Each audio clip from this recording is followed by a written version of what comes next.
സംസ്ഥാനത്ത് മഴക്കെടുതിയിൽ മരണം 26ആയി. 462 ദുരിതാശ്വാസ ക്യാമ്പുകൾ. 5 ജില്ലകളിൽ തീവ്ര മഴ മുന്നറിയിപ്പ്. ആറന്മുളയിലും ചെങ്ങന്നൂരിലും ജലനിരപ്പ് ഉയർന്നു തന്നെ. കോട്ടയത്തെ പടിഞ്ഞാറൻ പ്രദേശങ്ങളും വെള്ളത്തിനടിയിൽ.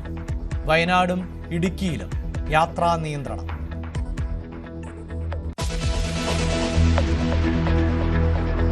രക്ഷാപ്രവർത്തനത്തിനിടെ മുങ്ങിമരിച്ച രാജേഷിന് കണ്ണീരോടെ വിട നൽകി നാട്. സംസ്കാരം സംസ്ഥാന ബഹുമതികളോടെ.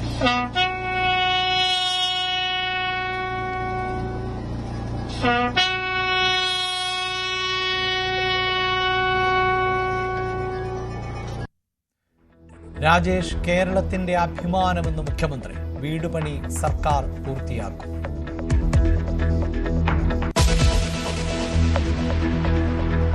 ഫ്ലഡ് മാപ്പിംഗിലൂടെ രാജ്യത്തിന് മാതൃകയാകുന്ന ദുരന്ത നിവാരണ സംവിധാനം നടപ്പിലാക്കുമെന്ന് മുഖ്യമന്ത്രി. പ്രളയക്കെടുതിയിൽ മരിച്ചവരുടെ ആശ്രിതർക്ക് 8 ലക്ഷം സഹായധനം. വ്യാപാരികൾക്കും നഷ്ടപരിഹാരം. മഴക്കെടുതിക്കിടെ മുല്ലപ്പെരിയാർ ജലനിരപ്പ് ഉയർത്തുമെന്ന് തമിഴ്നാട് സർക്കാർ.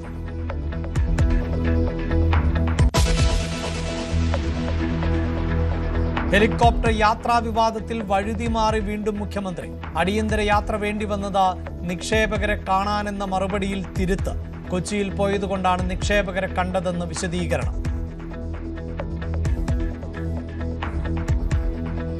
അല്ല, രഹസ്യമായി ചിലരെ കാണേണ്ടി വരും, അല്ലാതെയും കാണേണ്ടി വരും. ചിലപ്പോൾ മുഖ്യമന്ത്രി ഇവിടെ വന്ന് കാണും. വൈകുന്നേരം എറണാകുളത്തുള്ളതുകൊണ്ട് എറണാകുളത്ത് കാണാമെന്ന് പറഞ്ഞാൽ ഇതൊക്കെ നമ്മൾ കഴിഞ്ഞ പ്രാവശ്യം പറഞ്ഞ അവസരം. നിങ്ങൾക്ക് നമ്മുടെ സംസ്ഥാനത്തെ ബാധിക്കുന്ന ഗൗരവതരമായ പ്രശ്നങ്ങളുള്ളപ്പോൾ ഇതുപോലത്തെ കുറെ കാര്യങ്ങൾ വിവാദമാക്കാൻ താല്പര്യം. പുനർജനി പദ്ധതിയിൽ ക്ലീൻ ചിറ്റ് നൽകിയത് പിണറായി സർക്കാർ എന്ന് സതീശനെതിരെ സമരം ആരംഭിച്ച് CPM.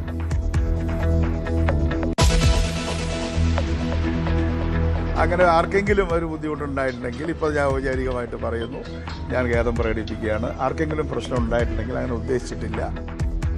അധിക്ഷേപ പരാമർശത്തിൽ ഖേദം പ്രകടിപ്പിച്ച് CP ജോൺ. സ്ത്രീകളെക്കുറിച്ചുള്ള പരാമർശം പാടില്ലായിരുന്നു. സൗജന്യ യാത്ര ഔദാര്യമല്ല അവകാശമെന്നും ഗതാഗത മന്ത്രി. വിശദീകരണത്തോടെ വിവാദം അവസാനിച്ചുവെന്ന് മുഖ്യമന്ത്രി.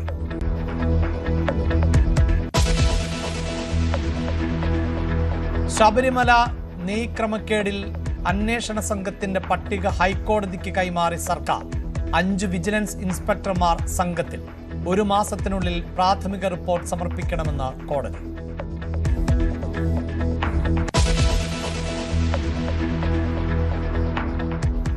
വിജയ് സർക്കാരിന്റെ ആദ്യ ബജറ്റിൽ ജനകീയ പ്രഖ്യാപനങ്ങൾ. നവവധുവിന് 1 പവൻ സ്വർണവും പട്ടുസാരിയും. +1 വിദ്യാർത്ഥികൾക്ക് പുതിയ സൈക്കിൾ. 5 ലക്ഷം എഞ്ചിനീയറിംഗ് വിദ്യാർത്ഥികൾക്ക് AI പരിശീലനം.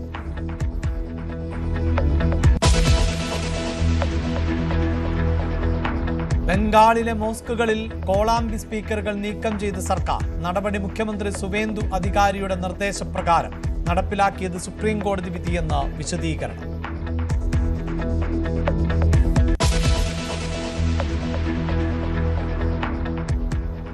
പ്രധാനമന്ത്രിയും ആഭ്യന്തരമന്ത്രിയും എവിടെയെന്ന് പ്രതിപക്ഷം.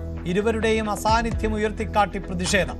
മണ്ഡല പുനർമൂല്യനിർണയവുമായി കേന്ദ്ര സർക്കാർ മുന്നോട്ട്.